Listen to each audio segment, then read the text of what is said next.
So hello everyone, welcome to my channel. I hope आप सब खेल अच्छी होगी और आप सब अपनी लाइफ में अच्छा कर रहे होंगे। मैं कुछ दिनों बाद वीडियो बना रहा हूँ क्योंकि मैं थोड़ा सा बिजी था इसलिए। बट आज का जो हमारा टॉपिक होने वाला है वो बेस्ड होने वाला है इस आज के हमारे इस दिन पर, महाशिवरात्रि के दिन पर, राइट। तो इस वीडियो को ध्यान से देखना और आज हम ये इंपॉर्टेंट लेसन लर्न करने वाले हैं कि हम सबको पता है कि जब भी हम बात करते हैं शंकर भगवान की या फिर लॉर्ड शिवा की, तो अलग अलग लोग उनके तरीके से अलग अलग हर चीज के मतलब निकालते हैं। मतलब उनके अलग अलग जो भी सिंबल्स है, जिस तरीके से वो दिखाई देते हैं हमें, तो उस पर से हम अलग अलग मतलब निकालते हैं। और इसके ऊपर आई थिंक मैंने थोड़ा दिन पहले वीडियो भी बनाया था, वो आप चेकआउट कर सकते हो। वहां पर मैंने एक्सप्लेन किया है कि भगवान शंकर के जो भी उनका जो पहरवेश है, जो भी चीज उन्होंने लगा रखी है, यहाँ पर जो हाफ मून है, जो स्नेक है, वो ये अलग अलग चीजें क्या रिप्रेजेंट करती है, वहां पर मैंने डिटेल में बात की है। बट आज के इस वीडियो में हम बहुत ही डीप एक लेसन लर्न करने वाले, एक ऐसी चीज उनसे सीखने वाले जो मतलब इस यूनिवर्स की रियलिटी को रिप्रेजेंट करती है। आई डोंट थिंक कि मैंने इसके ऊपर कभी वीडियो बनाया है, बट आज इस वीडियो में इसके ऊपर हम डिटेल में बात करने वाले हैं। तो इस वीडियो को ध्यान से देखना और पूरा समझने की ट्राई करना। और कोई भी चीज अगर समझ में ना आए तो जैसा मैं बार बार कहता हूँ कि आप बिल्कुल मुझे कमेंट सेक्शन में बता सकते हो कि इस वीडियो में आपको कौन सी चीज समझ में ना आई। और कोई और सजेशन आप देना चाहते हो कि आप इसके ऊपर वीडियो बनाओ या फिर ये चीज समझो, तो वो भी आप मुझे सजेशन में वहां पर बता सकते हो। तो अगर मैं वीडियो को स्टार्ट करूं, तो जैसा मैंने कहा कि आज हम थोड़ा सा डीप यहाँ पर सीखने वाले कि क्या हम चीज इसके लर्न कर सकते हैं। मैंने अपने चैनल पे कुछ वीडियो बनाए साउंड ऑफ साइलेंस के ऊपर, आप सबको पता ही होगा कि ये चीज क्या है, राइट। फिर हम बात करते हैं कि इस यूनिवर्स के बारे में, और फिर आते हैं मैं। मतलब इस यूनिवर्स को आप अगर ध्यान से ऑब्जर्व करोगे तो तीन चीजें हैं। एक है कि हम जो चीज देखते हैं हमारा अराउंड में, और उसमें सब कुछ आ गया, जो भी हमें दिखाई देता है वो सब कुछ, तो इसको हम नाम देते हैं यूनिवर्स का।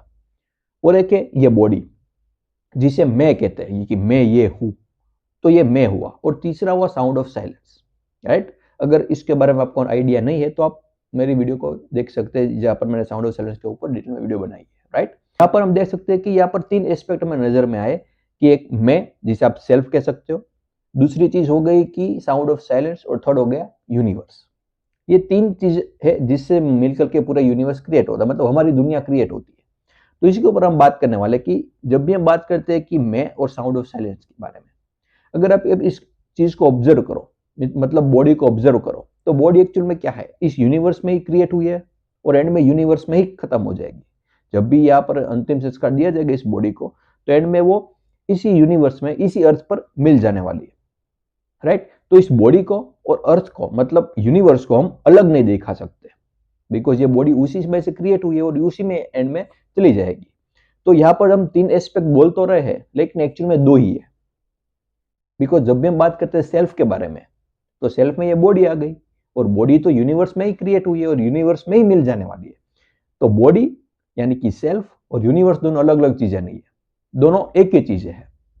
तो रियलिटी में यहाँ पर दो ही चीज आई, एक यूनिवर्स और दूसरा वो साउंड ऑफ साइलेंस, राइट। तो इसी के ऊपर हम बात करें कि एक्चुअल में ये है क्या। अगर मैं बात करूं यूनिवर्स के बारे में और साउंड ऑफ साइलेंस के बारे में, कि हमें ये समझना है कि इन दोनों के बीच में कोई रिलेशन है या नहीं है, कि ये दोनों चीज अलग अलग है। बिकॉज जब भी हम बात करते हैं तो सब बात यही होता है कि सबका मालिक एक, सब कुछ एक ही है, दो चीज है ही नहीं कहीं पर। बट यहाँ पर आप देखो कि दो चीज क्रिएट हो रही है, एक यूनिवर्स और एक साउंड ऑफ साइलेंस। तो इसको हम डिटेल में बात करें तो एक्चुअल में ये चीज है क्या। जब भी हम बात करें साउंड ऑफ साइलेंस के ऊपर, तो इसको हम एक और वर्ड से भी रिप्रेजेंट करते हैं, दैट इज कॉन्शियसनेस। अब ये कॉन्शियसनेस और साउंड ऑफ साइलेंस दोनों अलग अलग है, दोनों एक ही है। इसके ऊपर भी मैंने डिटेल में वीडियो बनाया है, वो भी आप चेकआउट कर सकते हो कि किस तरीके से ये दोनों एक ही है। तो यहाँ पर हम बात करें कॉन्शियसनेस और यूनिवर्स के बारे में, बिकॉज जैसा मैंने कहा कि कॉन्शियसनेस और साउंड ऑफ साइलेंस के बीच में कोई भी डिफरेंस नहीं है। बिकॉज जब भी हम बात करें कॉन्शियसनेस के बारे में, कॉन्शियसनेस एक्चुअल में है क्या। कॉन्शियसनेस यही है कि जो भी हमें दिखाई देता है वो सब ड्यू टू कॉन्शियसनेस। अगर वही नहीं होगा तो हमें कुछ दिखाई भी नहीं देगा, राइट। और साउंड ऑफ साइलेंस क्या है, मैं उसके ऊपर डिटेल में बात नहीं करूंगा, वो मैंने ऑलरेडी बात की है, मैंने और बहुत बार बताया भी है, तो वहां पर आप चेकआउट कर सकते हो। But all I am saying is sound of silence और कॉन्शियसनेस दोनों एक ही है, दोनों अलग अलग है नहीं, राइट। तो इसको आप साउंड ऑफ साइलेंस को या कॉन्शियसनेस को, दोनों एक ही है। तो कॉन्शियसनेस और ये यूनिवर्स दो चीजें है। अब इसको आप ध्यान से देखो, समझने की ट्राई करो। सपोज आप में कॉन्शियसनेस है और यूनिवर्स है ही नहीं। और ऐसा मैं क्यों कह रहा हूं कि हमारे मन में बहुत बड़े क्वेश्चन आते हैं कि सपोज यूनिवर्स ना होता तो क्या हम एग्जिस्ट कर पाते? सपोज यूनिवर्स मतलब आपके अंदर कॉन्शियसनेस तो है, लेकिन देखने के लिए अराउंड में कोई चीज ही नहीं है। जो हमारा अराउंड में यूनिवर्स है, इसको सुंदर क्या चीज बनाती है कि इस यूनिवर्स को देखने के लिए लिविंग बींग्स है, यहाँ पर कॉन्शियसनेस है, इसकी वजह से ये चीज हमें सुंदर दिखाई देती है। मतलब अगर कॉन्शियसनेस है और यूनिवर्स नहीं है, तो कॉन्शियसनेस का होना या ना होना बिल्कुल बराबर है। बिकॉज अगर कुछ कॉन्शियसनेस है लेकिन देखने के लिए कुछ है ही नहीं, तो इसी कॉन्शियसनेस का क्या फायदा? और दूसरे एंगल से देखो कि सपोज यूनिवर्स तो है, मगर उसको देखने के लिए कोई लिविंग बींग्स ही नहीं, मतलब कॉन्शियसनेस ही नहीं है, तो इस यूनिवर्स का भी क्या फायदा? इसका होना या ना होना बिल्कुल बराबर है। मतलब दोनों चीज एक दूसरे पर डिपेंडेंट है। अगर एक चीज नहीं है तो दूसरी नहीं हो सकती, अगर दूसरी नहीं है तो पहले भी नहीं हो सकती, राइट? तो ये दोनों चीजें एक साथ में एग्जिस्ट करती है। आप कैसे कह सकते हो कि यूनिवर्स है? जब आप देखते हो कि मैं देख सकता हूँ अराउंड में इतनी सारी चीजें हैं, तब भी आप कह सकते हो कि यूनिवर्स है। सपोज आप स्लीप मोड में हो, आप सोए हुए हो, क्या तब आपके मन में थॉट आता है कि ये यूनिवर्स है या कॉन्शियसनेस है? बिल्कुल भी नहीं। तब आप हो या ना हो, इसके ऊपर भी बहुत बड़ा क्वेश्चन मार्क है। स्लीप में एक्चुअल में होता क्या है, उसके ऊपर भी मैंने बात की है कि स्लीप में कॉन्शियसनेस होती है, यूनिवर्स होता है या नहीं होता है। बिकॉज कॉन्शियसनेस जब आती है तभी मैंने मालूम होता है कि यूनिवर्स है, राइट? और इसी को बताया गया कि पुरुष और प्रकृति, मतलब कॉन्शियसनेस को यहाँ पर पुरुष नाम दिया गया है और यूनिवर्स को प्रकृति। और इसी के ऊपर नाम एक और भी आता है जिसके बारे में आज मैंने इस वीडियो में बात की है कि शिव और शक्ति।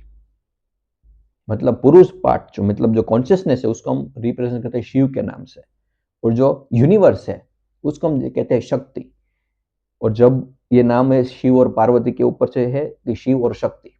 और ये मैं कहता हूँ कि सबसे डीपेस्ट जो आप लर्न कर सकते हैं लॉर्ड शिवा से, वो ये चीज है कि अल्टीमेट रियलिटी आप इसको बता सकते हो। मतलब स्पिरिचुअलिटी में जो भी लोग मतलब स्टडी करते हैं उसको समझने की ट्राई करते हैं, एंड में यहीं पर आके वो रुक जाते कि ये एक कैसे है, कॉन्शियसनेस और यूनिवर्स, पुरुष और प्रकृति, शिव और शक्ति एक कैसे है।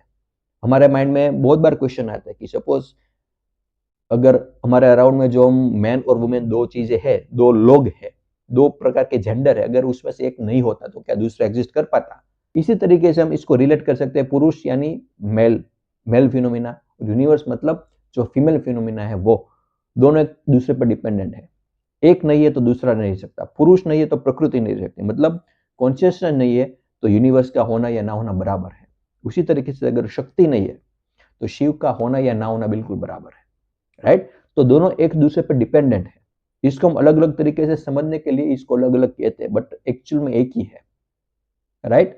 तो आई होप कि आपको ये चीज समझ में आई जो मैं इस वीडियो के थ्रू आपको कन्वे करना चाहता था कि हमें नॉर्मली, ये ठीक है, ये बहुत सुपरफिशियल है कि जो भी हम उनके जो पहरवेश है लॉर्ड शिव के, उसके ऊपर से हम बहुत सारी चीजें सीखते हैं, बट अल्टीमेट जो लर्निंग है जो हम उससे सीख सकते हैं वो यही है कि शिव और शक्ति ये अल्टीमेट रियलिटी कह सकते हो आप इस यूनिवर्स की और कॉन्शियसनेस की, राइट? दोनों एक चीज एक दूसरे के बिना एग्जिस्ट कर ही नहीं पाते, बिकॉज दोनों को एग्जिस्ट करने के लिए एक दूसरे का सहारा चाहिए, राइट? सो आई होप कि आपको समझ में आया। फिर भी इसमें कोई भी क्वेरी या कोई भी डाउट हो तो बिल्कुल आप मुझे कमेंट सेक्शन में बता सकते हो। अगेन, अगर आपको साउंड ऑफ साइलेंस के बारे में ना पता हो, कॉन्शियसनेस क्या है वो ना पता हो, तो उसके ऊपर मैंने डिटेल में वीडियो बनाया है, वो भी आप चेकआउट कर सकते हो। सो आई होप कि आपको समझ में आया, and thank you so much for watching this video.